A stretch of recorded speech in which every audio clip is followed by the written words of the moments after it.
चलिए आज का क्लास शुरू कर रहे हैं। आज का हमारा टॉपिक है डेबिट एंड क्रेडिट। ठीक है, तो थोड़ा सा हम लोग हल्का सा रिकैप करेंगे और रिकैप करके हम अपने कोर्स को आगे बढ़ाएंगे। तो आप लोग थोड़ा सा ध्यानपूर्वक सावधानी पूर्वक इसको देखेंगे। तो पिछले क्लास में हम लोग अकाउंट्स को समझे, अकाउंट्स के प्रारूप को देखे। ठीक है, डेबिट क्रेडिट कैसे कैसे होता है कौन अकाउंट्स में, इसको देख लिए। अब जो प्रश्न उठ रहा है कि आखिर डेबिट क्रेडिट ही क्या है, हो सकता है कि ये भी आपको नहीं समझ में आता हो।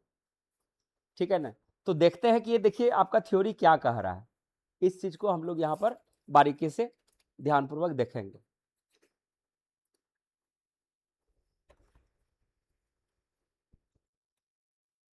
देखिए यहां पर लिखा हुआ है,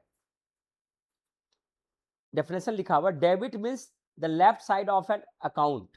एक ये परिभाषा कुछ नहीं इंफॉर्मेशन दे रहा है, सिर्फ एक प्लेस बता रहा है कि डेबिट किधर रहता है। ठीक है ना, ये दिखा रहा है कि debit means the left side of an account. Account का जो बायां पक्ष है वो पक्ष डेबिट है। It is used to record an increase in assets and expenses and a decrease in liabilities, capital and income. इसको यहां से लेते हैं। ये क्या बता रहा है कि वो वैसा रिकॉर्ड होता है जो इंक्रीज करता है। क्या क्या बढ़ता है? एसेट्स, मतलब एसेट सब समझ में आ चुका है क्या है, संपत्ति। संपत्ति में क्या क्या होता है?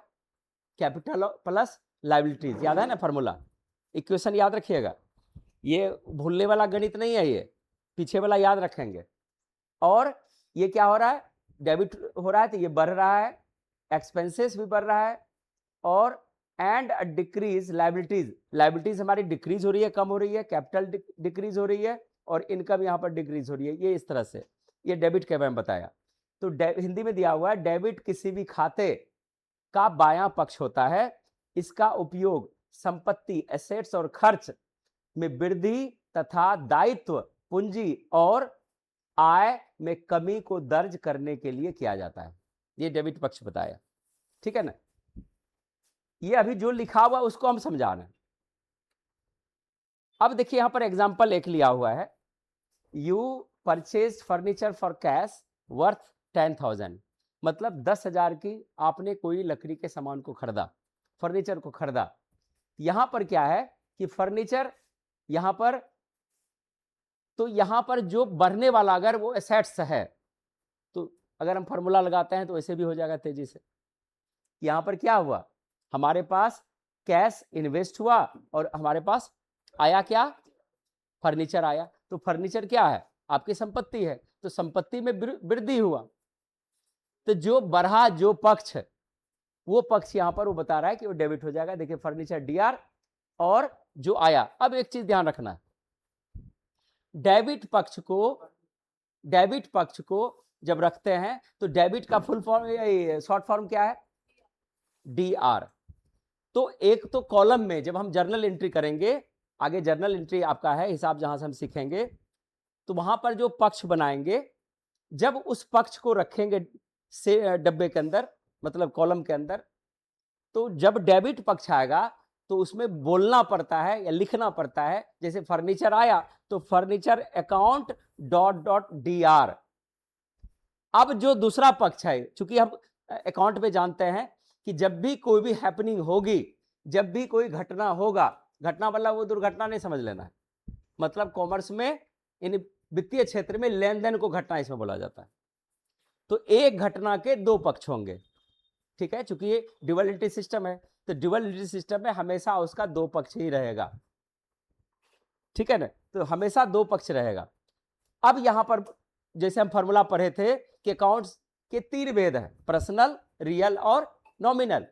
तो पर्सनल अकाउंट्स कहता है debit the receiver, credit the giver. Real account कह रहा है debit what comes in, credit what goes out. Nominal क्या कह रहा है? Debit all expenses and losses credit all incomes and gains.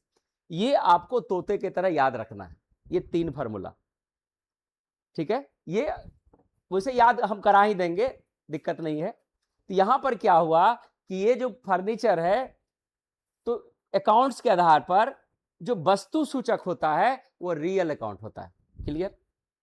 Furniture क्या है? वस्तु है ना। एसेट्स जो होता है वो वस्तु सूचक होता है, वो पदार्थ है, उसमें भार है, देख सकते हैं, उठा सकते हैं, ले जा सकते हैं, ठीक है ना।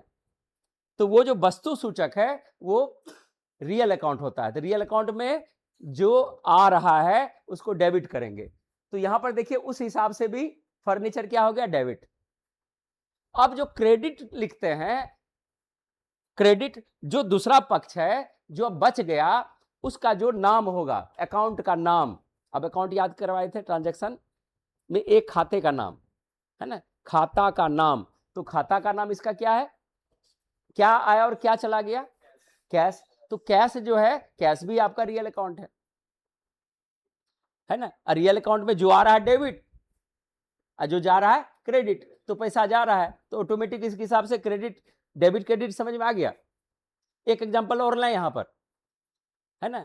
मोटरसाइकिल 75,000 में खरीदा गया, आपने 85,000, टोटल लागत थी 85,000, 45,000 आपने ऑनलाइन दिया और जो बचा आपने यूपीआई से दिया। अब यहां पर आप क्या क्या पक्ष हो सकता है बताइए। एग्जांपल देखिए, इसमें मौखिक ही ज्यादा अभी आप समझेंगे, थ्योरेटिकल वैसे इसलिए हम इसको हिंदी इंग्लिश दोनों में बना के रखे हैं ताकि आपको ज्यादा से ज्यादा बेटर समझ में आ जाए। एक बार हिसाब को पढ़ते हैं। आपने क्या किया? एक मोटरसाइकिल खरीदा, मोटरसाइकिल की कुल लागत कितनी है? 85,000। कैश कितना दिया? इन्हें यूपीआई कितना दिए? 45,000। और जो बचा हम कैश से दिए। तो दोनों को जोड़ के हमको तुरंत बताइए, है ना। 85,000 में 45 घटाइए पहले, कितना बचा? है ना 40,000। तो कैश से कितना दिए? 40,000। और ऑनलाइन कितना किए? 45,000। चलिए, अब इसमें कौन कौन सा अकाउंट सम्मिलित है? आप कोई भी कॉपी खोल सकते हैं और हमको लिख के बताइए कौन कौन अकाउंट शामिल है। बोलिए तेजी से। ये कॉपी में प्रैक्टिस करेंगे तब आप कॉपी लेके आना है। अब जो आपका हिसाब है यहां से तेजी से बताइए। कोई भी जो मैथमेटिशियन है, जो हिसाब जारी करता है, तो बताइए कि इसमें कौन कौन अकाउंट शामिल है। निकेश जी बताइए, अब आपकी क्लास है। तुम भी अकाउंट का नाम हम नहीं पूछ रहे हैं, कौन कौन अकाउंट शामिल है, ट्रांजैक्शन में कौन कौन इन्वॉल्व है। तो 2 तो कंपलसरी है, लेकिन क्या एक घटना में 2 से अधिक नाम हो सकता है क्या? यस और नो बताइए। हो सकता है, लेकिन क्या सिंगल होगा क्या? नहीं।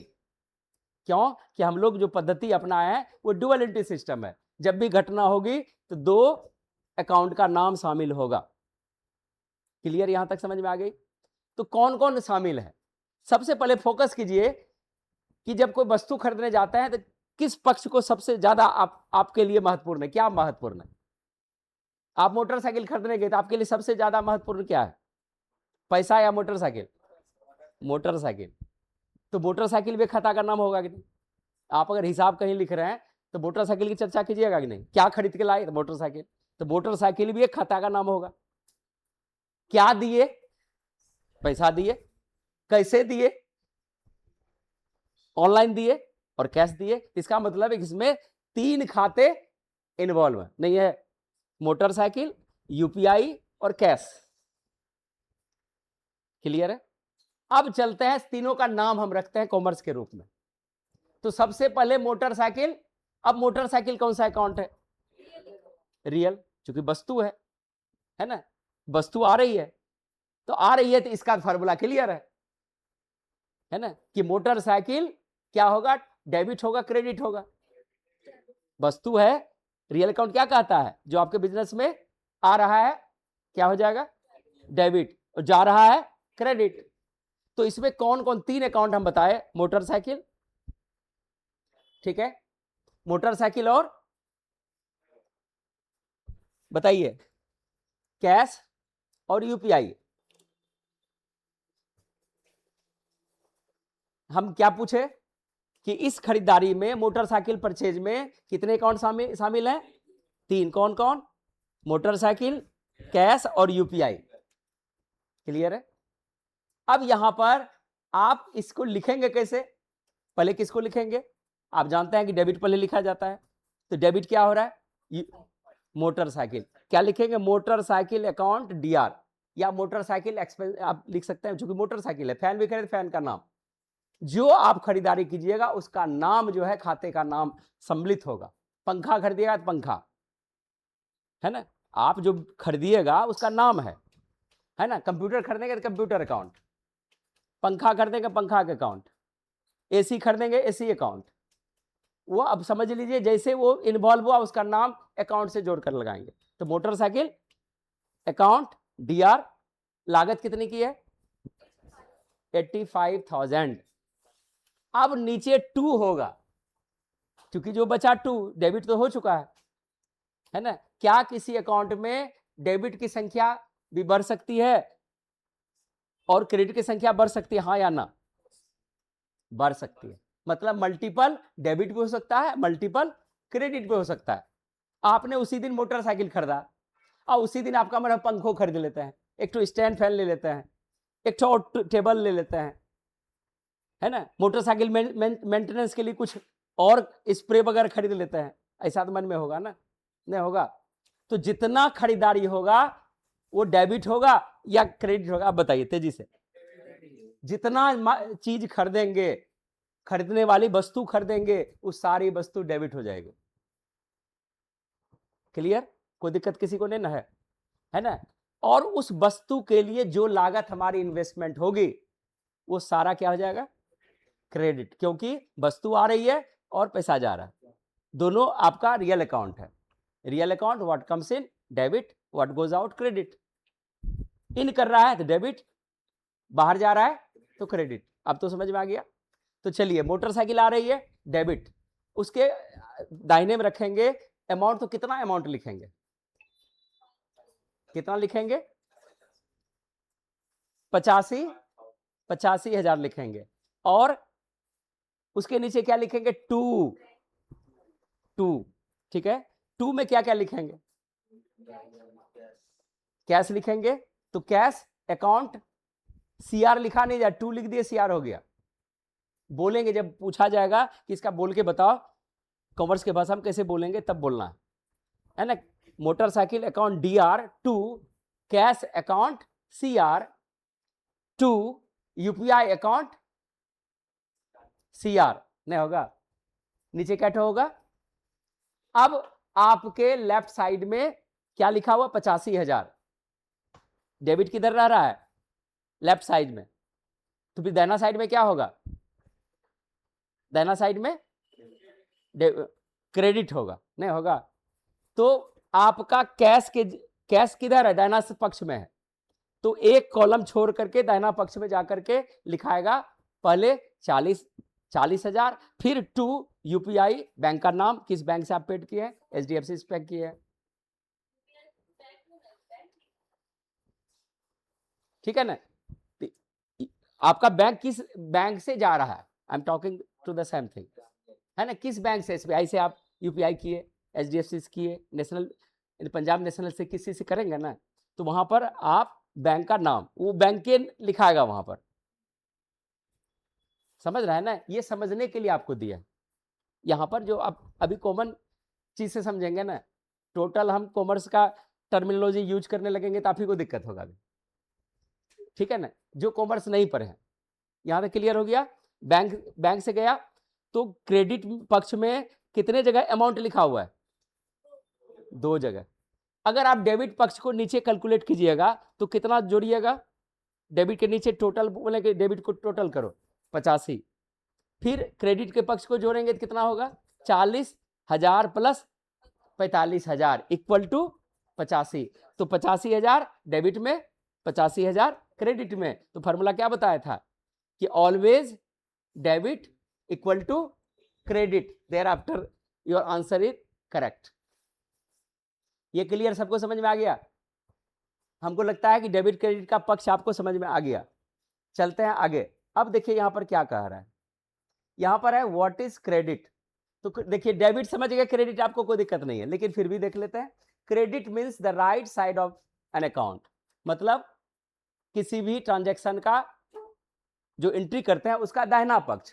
It is use to record and increase in liabilities, ये इन लाइबिलिटीज को इंक्रीज कर रहा है, ठीक है ना। फिर capital and income and a decrease in assets and expenses, ये एसेट्स और एक्सपेंसेस आपका डिक्रीज हो रहा है, ठीक है। आप देखते हैं और क्या बोल रहा है, यहां पर बता रहा है कि क्रेडिट किसी भी खाते का दाहिना पक्ष होता है, इसका उपयोग दायित्व, लायबिलिटीज, पूंजी, कैपिटल और आय वृद्धि में तथा संपत्ति, एसेट्स और खर्च, एक्सपेंसेस में कमी को दिखलाने के लिए किया जाता है, ठीक है। एक एग्जांपल देखते हैं क्या दिया है। अब देखिए debit left side, credit right side, ये दिया हुआ है। यहां पर आगे का एक प्रश्न है, why do we use debit and credit, कि डेबिट एंड क्रेडिट का प्रयोग हम क्यों करते हैं। Accounting follows the double entry system, अगर एक लाइन में बोलेंगे कि अकाउंटिंग जो है डबल एंट्री सिस्टम को फॉलो करता है, और इसमें every transaction has two effects, जो भी ट्रांजैक्शन होगा, जो भी हैपनिंग होगी, जो भी अकाउंटिंग घटना होगा, उस घटना को दर्शाने के लिए हमको दोनों पक्ष को लिखना पड़ता है, और दोनों पक्ष को लिखने के लिए बिना डेबिट और क्रेडिट का हम नहीं लिख सकते। क्लियर। अब देखिए one account is debited, another account is credited, मतलब एक खाते को आपको डेबिट करना पड़ेगा, एक को क्रेडिट करना पड़ेगा। आगे है Ram started A business with ₹1,00,000 cash, यहां पर दिया हुआ है। अब इसको कैसे करते हैं, यहां पर देखिए 1,00,000 आपने जमा किया, बिजनेस अब शुरू करेंगे, तो पहले क्या हुआ 1,00,000 आया, तो देखिए वैसे भी लिखा हुआ है कैश अकाउंट DR2, ये कहां जा रहा है, कैपिटल में जा रहा है, तो कैपिटल से खर्च होगा ना, फिर वहां से घटते चला जाएगा ना, या वहां से बढ़ेगा, ठीक है, तो उसका आप इन्वेस्टमेंट कीजिएगा। आगे देखिए cash came into the business, आपका कैश क्या हुआ, बिजनेस में आया, डेबिट हो गया, और ऑनर्स कैपिटल इंक्रीज्ड, है ना, आपका कैपिटल भी इंक्रीज किया, ठीक है, लेकिन वहां से सारा खर्च होगा और वहां फिर आके जमा भी होगा, कैपिटल प्रभावित होगा। तो यहां पर डेबिट कैश को करते हैं, कैपिटल को क्रेडिट करते हैं। इसमें देखते हैं आगे, इसका गोल्डन रूल्स है डेबिट और क्रेडिट का, कि डेबिट और क्रेडिट के स्वर्णिम नियम है कि पर्सनल अकाउंट, यह हम लोग जान नहीं रहे, क्या जान रहे हैं कि debit the receiver, credit the giver. अर्थ क्या हुआ, जो प्राप्त करे उसे डेबिट करें, जो दे उसे क्रेडिट करें। प्राप्तकर्ता कब, पर्सनल अकाउंट में कौन कौन शामिल होगा, किसी व्यक्ति का नाम, ठीक है, इंस्टीट्यूशन का नाम, ऑर्गेनाइजेशन का नाम, बैंक का नाम, ये सब पर्सनल अकाउंट है। तो उसमें जो रिसीवर है वो पक्ष डेबिट होगा, और जो दे रहा है उसका पक्ष क्रेडिट होगा। चलिए आगे देखते हैं real account, debit what comes इन, मतलब रियल अकाउंट का परिभाषा क्या है कि डेबिट व्हाट कम्स इन, जो आ रहा है रियल में, रियल क्या क्या है, वस्तु सूचक, कैश हो गया, फर्नीचर हो गया, गुड्स हो गया, जितना भी आइटम्स है, लाखों लाखों आइटम्स हैं। जैसे FMCG में किसी दुकान में जाइएगा तो शर्ट भी है, फुल पैंट भी है, डब्बा भी है, पानी बोतल भी है, वो सारा क्या है, गुड्स है। नहीं, बिजनेसमैन के लिए गुड्स हुआ कि नहीं, वो तो बोतल भी खरीदेगा तो आपको पैसा देना पड़ेगा, रुमाल भी खरीदेगा तो पैसा देना पड़ेगा, शर्ट पैंट खरीदेगा तो पैसा देना पड़ेगा। जिसके लिए, जिस वस्तु के लिए हमको पैसा देना होता है और वो वस्तु के रूप में हो, वो रियल अकाउंट है। उसमें आ रहा है तो डेबिट, जा रहा है तो क्रेडिट। जो वस्तु व्यवसाय में आए उसे डेबिट करें, जो वस्तु व्यवसाय से जाए उसे क्रेडिट करें, ये इसका नियम हुआ।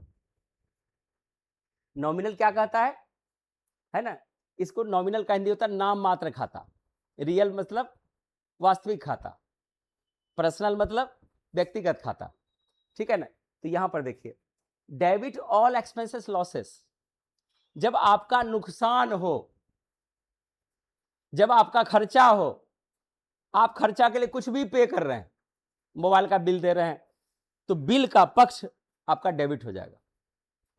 ठीक है, पे जब भी करेंगे, खर्च के लिए एक्सपेंसेस दिखाएंगे, जितना एक्सपेंस होगा, सब्जी खरीद रहे हैं, है ना, घर का हाउस होल्ड सामान खरीद रहे हैं, कुछ भी खरीद रहे हैं, और खरीद पर जो खर्च हो रहा है, आपका पैसा घट रहा है, वो एक्सपेंसेस हो रही है ना, भाड़ा दे रहे हैं, तो सारा चीज एक्सपेंसेस है। बिजली बिल दे रहे हैं, रूम रेंट दे रहे हैं, खर्चा हो रहा है, तो खर्चा का पक्ष हमेशा क्या होगा, डेबिट होगा। फिर आगे क्या है, credit all incomes and gains.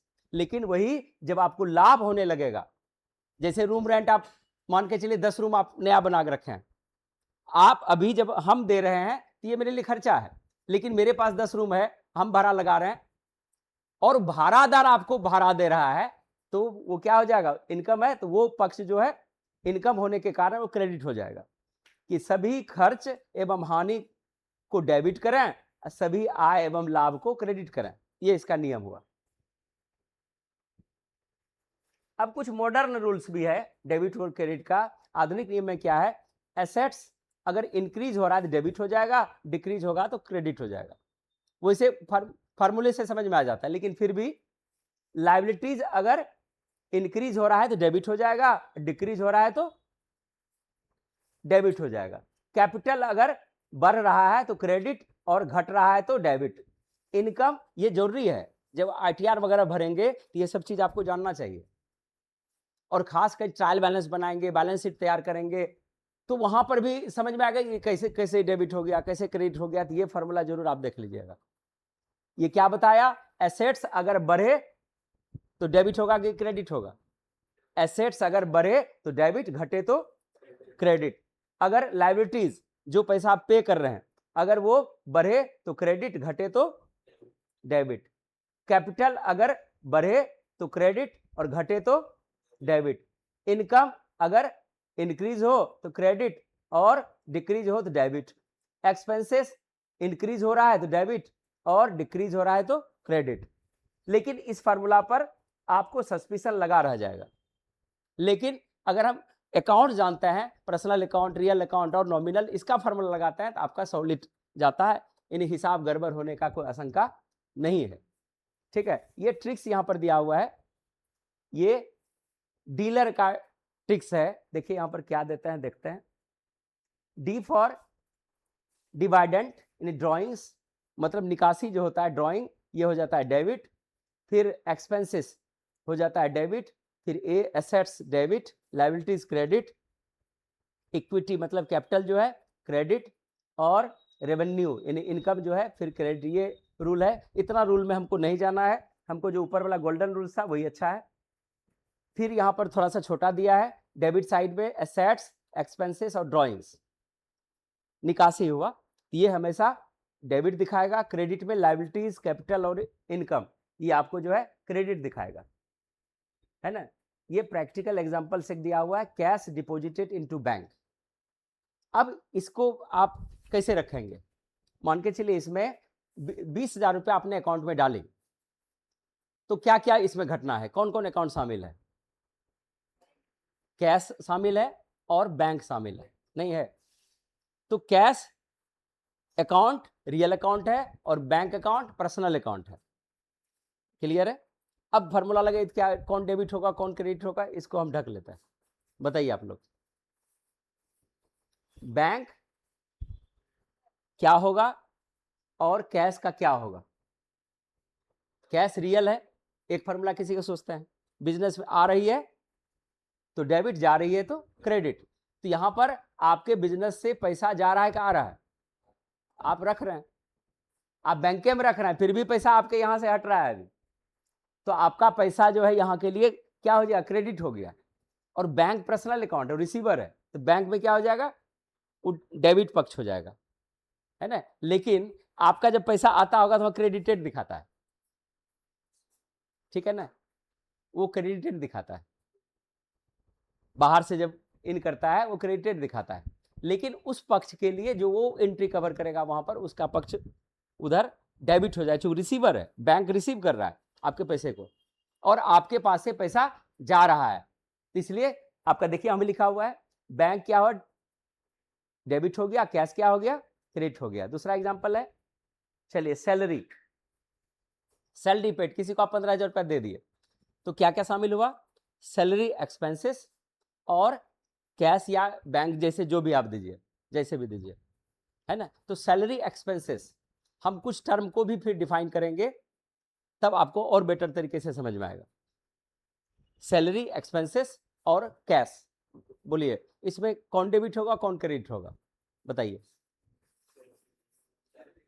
Salary expenses, जैसे एक्सपेंसेस लगेगा नॉमिनल अकाउंट, नॉमिनल अकाउंट का formula debit all expenses and losses, credit all incomes and gains. तो सैलरी जो दे रहे हैं आपको लाभ हो रहा है कि हानि हो रहा है, हानि हो रहा है, तो debit all expenses and losses वो डेबिट हो जाएगा सैलरी पक्ष, और क्रेडिट क्या हो रहा है, पैसा, कैश या बैंक, है ना। तो क्या हो जाए, salary account DR to cash account CR, ये लिखाएगा, या salary account DR to bank account, जो बैंक का नाम, अगर बैंक से आप पैसा देना।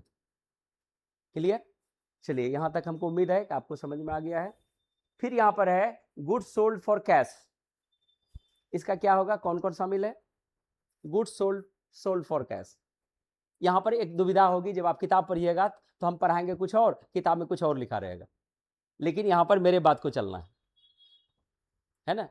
गुड्स मतलब जो आप माल खरीदते बिक्री हो गया, निकल गया, तो माल बेचे तो क्या आपको हुआ, माल के बदले पैसा आया। तो देखिए कितना का बिका है, 30,000 का, 30,000 का गुड्स जो आपने बेचा है ना, माल गया और पैसा आया, तो कोई फॉर्मूला लगा दीजिए। और दोनों गुड्स और कैश दोनों रियल है ना, दोनों में लगाइए, क्या आ रहा है क्या जा रहा है, बस डेबिट क्रेडिट कर दीजिए। गुड्स क्या हो रहा है, जा रहा है, और क्या आ रहा है, पैसा आ रहा है, cash account DR to goods accounts. लेकिन कॉमर्स में बताएगा कि यहां पर गुड्स अकाउंट नहीं लिखेंगे, गुड्स को सेल्स लिखेंगे। देखिए लिखा हुआ है सेल्स अकाउंट DR, लेकिन आप जब टैली एंट्री करेंगे तो ना सेल्स लिखेंगे ना गुड्स लिखेंगे। अब देखिए कैसा टेंशन है यहां पर, जब टैली एंट्री कीजिएगा तो सेल्स भी नहीं लिखना है और गुड्स भी नहीं लिखना है। अब तो बनेगा कैसे जनरल एंट्री, गुड्स में उस आइटम का नाम लिखना है कि गुड्स में क्या बेचे, कलम बेचे, किताब बेचे, कॉपी बेचे, है ना, टेबल बेचे, कुर्सी बेचे, कंप्यूटर बेचे, कीबोर्ड बेचे, क्या बेचे। कंप्यूटर को एक एक हिसाब चाहिए ना, अब गुड्स में पता चल रहा है क्या बिका, है ना, पता नहीं चल रहा है। लेकिन कॉमर्स में जब एंट्री करेंगे तो खाली यही गुड्स अकाउंट ऐसे ही फालतू रहता है वहां पर। टैली आपको इधर उधर हिसाब नहीं करने देगा, है ना। अगर आप बढ़िया से टैली सीख जाते हैं तो आपको मैथमेटिक्स, फिजिक्स, केमिस्ट्री से ज्यादा मजा आने वाला है टैली में। टैली चलाना बिल्कुल सरल है, आपको ये फंडा समझना अनिवार्य है, जो फंडा बता रहे हैं, और ये फंडा हर बार में एक ही बार आपको मिलता है। 2 से 3 महीना जो हम बोलते हैं भुगते हैं, यही वहां पर हम आपको कुछ नहीं बताएंगे टैली में। टैली आपको अपने ऊपर करना है, फिर मना भी करेंगे दूसरे को, टैली दूसरे से मत पूछिए, अपने से बनाइए। क्यों कि जब आप किसी जगह काम करने जाइएगा तो हम वहां नहीं रहेंगे, है ना।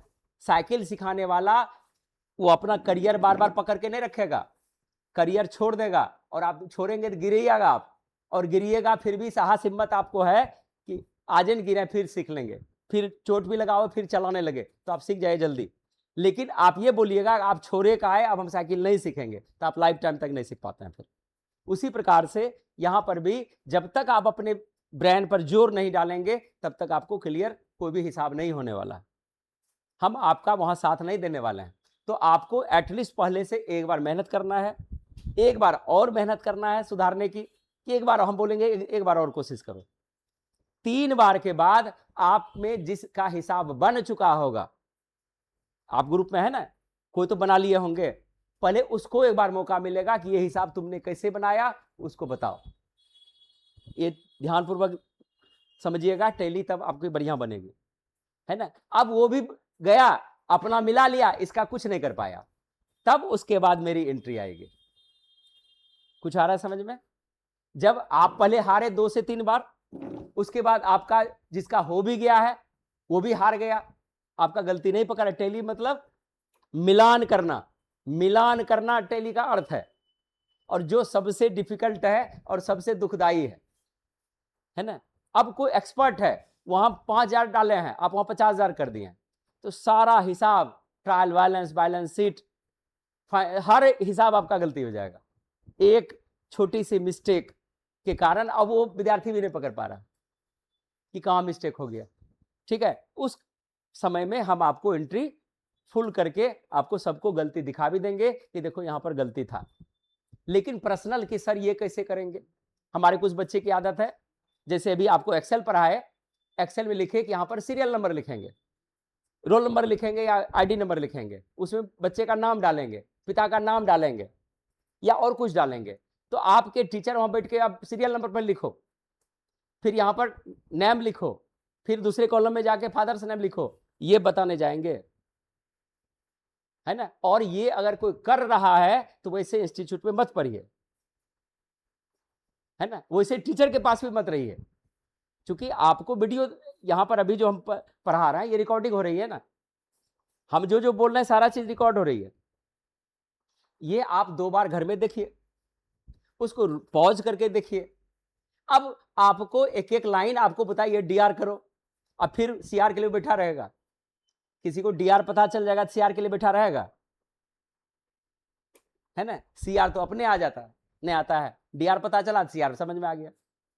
कहां पर दिक्कत होगा, मल्टीपल आइटम में दिक्कत होगा, जहां पर ज्यादा से ज्यादा है, ज्यादा से ज्यादा है, वहां पर आपको दिक्कत होगी।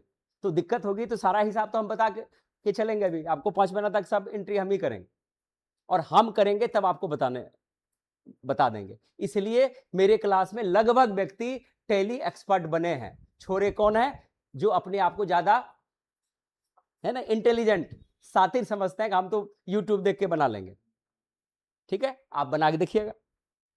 मेरा इतना होने पर भी अगर आप मेरा वीडियो नहीं देखे, क्योंकि वीडियो बड़ा बड़ा रहेगा जो बता रहे हैं, तो आपको हो सकता है बोरिंग लगे, आप तुरंत उसको स्किप करके निकल जाइएगा। जैसे स्किप कीजिएगा बस हो गया, वहां भी स्किप हो जाएगा। ठीक है, तो हमको उम्मीद है कि यहां तक आपको डेबिट क्रेडिट समझ में आ गया होगा। ठीक है, अब यहां वैसा कोई भी चीज नहीं है।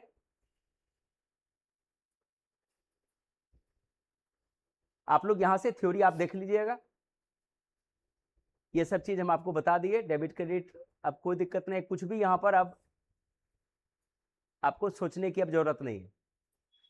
ठीक है, आगे के क्लास में हम लोग मिलेंगे अकाउंटिंग साइकिल पर, और अकाउंटिंग साइकिल कंप्लीट होगा तो आप लोग जर्नल एंट्री के लिए रेडी हो जाइएगा। 1-2 क्लास अभी इसको चलने दीजिए, अभी उकताना नहीं है। ठीक है, क्योंकि जितना आपका मजबूत होगा उतना आपको आसान होगा अकाउंटिंग करना, नहीं तो अकाउंटिंग बेस तब तो समुद्र है। आप जानते हैं ज्ञान का कोई सीमा नहीं है, कोई हम बोल देंगे इतना चीज हो जाएगा, नहीं होगा, आपको अपने से मेहनत करना पड़ेगा। ठीक है, इसको हम दिखा देते हैं कहां तक है, आप इसको नोट कर लीजिएगा। यहां तक आज आप थ्योरी आपका है, ये आगे का क्लास में ये क्लास आने वाला है, ये क्लास आपका आगे के क्लास में आएगा।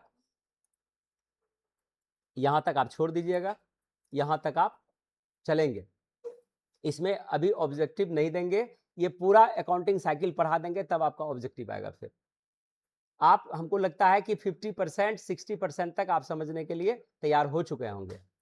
तो आज का क्लास यहीं तक रखते हैं। सबने धैर्यपूर्वक सुना, सबको धन्यवाद।